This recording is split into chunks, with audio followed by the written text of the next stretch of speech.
Well, amid growing concerns over workplace violence, social housing staff in the city, they voted in favor of a strike mandate. TV24's Beatrice Vaisman joins us live with the details. Beatrice.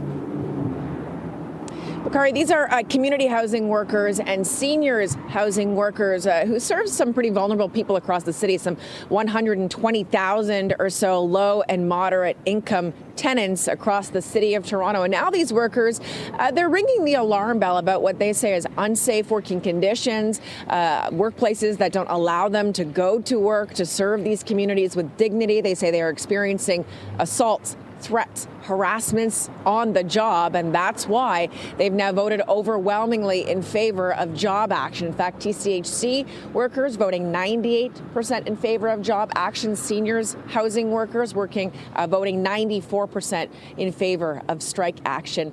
One of their concerns, in addition to these unsafe working conditions, is the fact that the union CUPE Local 79 says that these workers are grossly understaffed, that they are essentially overworked and having to perform multiple duties because they say that the employer has not backfilled or filled job vacancies. So add that to the fact that these workers say in some cases they're having rocks thrown through their office windows, being attacked with metal rods, being threatened, being run over. It's all compounding them and causing them some pretty big stress on the job. And so here's a bit of what we heard from the union and from one of the workers as well.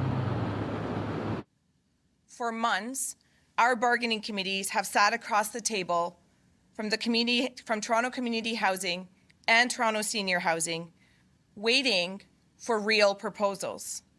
And instead, we have gotten concessions. Employers trying to roll back healthcare, employers ignoring rising violence in the workplace and chronic understaffing due to unfilled vacancies. I travel with tenants alone, and too often I've felt unsafe while simply doing my job, a job that exists to keep people housed and prevent evictions. This past July, our small team of EROs were shaken to its core. One of our dear colleagues was viciously attacked.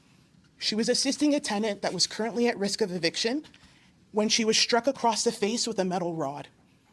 She managed to fight off her attacker, but then the tenant got in their vehicle and attempted to run her over with her car.